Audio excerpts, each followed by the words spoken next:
Hello guys, welcome back to our channel. ഇന്നത്തെ video എന്ന് പറയുന്നത് നമ്മുടെ ഇഗ്നോയുടെ അസൈൻമെൻറ്റ് റിലേറ്റഡ് വീഡിയോ ആണ്.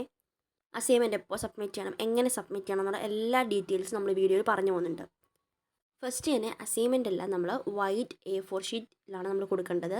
നമുക്കൊന്നെങ്കിൽ അസൈൻമെൻറ്റ് പേപ്പർ കിട്ടും, അത് അല്ലെങ്കിൽ വൈറ്റ് ഷീറ്റ് A4 ഷീറ്റ് വാങ്ങിച്ചിട്ട് നമുക്ക് സൈഡിൽ മാർജിനൊക്കെ വരച്ചിട്ട് അസൈൻമെൻറ്റ് എഴുതുമ്പോൾ നമ്മൾ എല്ലാം ഒരു ഇങ്കിൽ തന്നെ എഴുതാനായിട്ട് ശ്രദ്ധിക്കുക.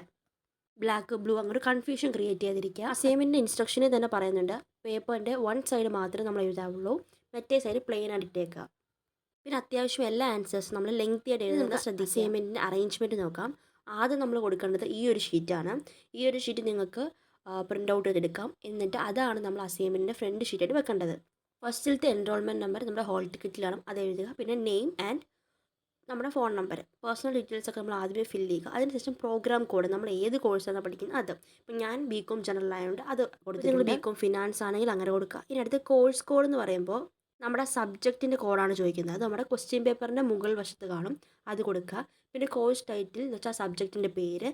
പിന്നെ അസൈൻമെൻറ്റ് നമ്പർ എന്നൊരു സംഭവമുണ്ട്, അത് നമ്മുടെ ക്വസ്റ്റ്യൻ പേപ്പറിൽ തന്നെ ചിലതിനകത്ത് കാണും, മിക്കതിലും കാണാൻ ചാൻസ് ഉണ്ട്, അത് കൊടുക്കുക. പിന്നെ നമ്മുടെ സെൻറ്റർ കോഡ്, ഡേറ്റ് കറക്റ്റായിട്ട് കൊടുക്കുക. പിന്നെ നമ്മുടെ സൈൻ. ഇത് കഴിഞ്ഞിട്ട് നമ്മൾ രണ്ടാമത് വെക്കേണ്ടത് നമ്മുടെ ID കാർഡിൻ്റെ കോപ്പിയാണ്, അത് ഓപ്ഷനിൽ. അത് കഴിഞ്ഞാണ് നമ്മൾ അസൈൻമെൻറ്റ് വെക്കുക.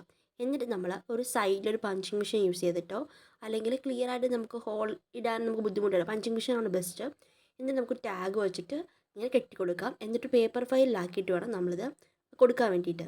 ഇത് നമുക്ക് കൊണ്ടുവന്നാൽ തന്നെ കഫേയിൽ നിന്നെല്ലാം നമുക്ക് ചെയ്ത് തരും. അപ്പോൾ അസൈൻമെൻറ്റ്സ് ഒക്കെ ഓർഡറിലാക്കിയിട്ട് നിങ്ങൾ കഫേയിൽ കൊണ്ടു കൊടുത്താൽ അവർ പേപ്പർ ഫയലിലാക്കി തരും. കാരണം ഇതുപോലെ നമ്മളെല്ലാം കറക്റ്റായിട്ട് ചെയ്ത് വെക്കുക. ഓൾസോ നമ്മൾ അവസാനം വെരിഫൈ ചെയ്തതിന് കോഡും കാര്യങ്ങളൊക്കെ കറക്റ്റ് ആണെന്ന് അവർക്കൊരു കൺഫ്യൂഷൻ ക്രിയേറ്റ് ചെയ്യുക. ക്വസ്റ്റ്യൻ പേപ്പർ എല്ലാം ഇവരുടെ സൈറ്റിൽ തന്നെ അവൈലബിൾ ആണ്. നിങ്ങൾക്ക് എന്തെങ്കിലും ഡൗട്ട് ഉണ്ടെങ്കിൽ കമൻറ്റ് ബോക്സിൽ ചോദിച്ചാൽ മതി.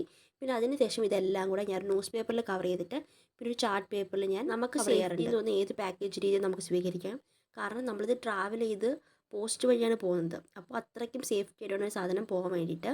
പിന്നെ നിങ്ങളിത് ഏത് അഡ്രസ്സ് അയക്കണമെന്ന് ഡൗട്ട് ഉണ്ടെങ്കിൽ നിങ്ങളുടെ മെയിലിൽ നിങ്ങൾക്ക് ഒരു റീജിയണൽ സെൻറ്റർ ഉണ്ട്, ആ അഡ്രസ്സിലാണ് നമ്മളിത് അയക്കേണ്ടത്. പിന്നെ നിങ്ങൾക്ക് എൻറോൾമെൻറ്റ് നമ്പർ അങ്ങനത്തെ കാര്യങ്ങൾ ഡൗട്ട്സ് ഉണ്ടെങ്കിൽ നിങ്ങളുടെ സൈറ്റിൽ കയറി നിങ്ങൾ ID കാർഡ് നോക്കാം, അതിനകത്ത് കാണും എല്ലാ ഡീറ്റെയിൽസും. ഓൾസോ ക്വസ്റ്റ്യൻ പേപ്പറും നമ്മുടെ അതേ സെയിം സൈറ്റിൽ തന്നെയാണുള്ളത്. അല്ലെങ്കിൽ ജസ്റ്റ് ഇഗ്നോ അസൈൻമെൻറ്റ് എന്ന് ടൈപ്പ് ചെയ്ത് കൊടുത്തത് ഗൂഗിളിൽ അവൈലബിൾ ആണ്. വീഡിയോ ഹെൽപ്ഫുള്ളായി ലൈക്ക് ചെയ്യുക, ഷെയർ ചെയ്യുക, സബ്സ്ക്രൈബ് ചെയ്യുക.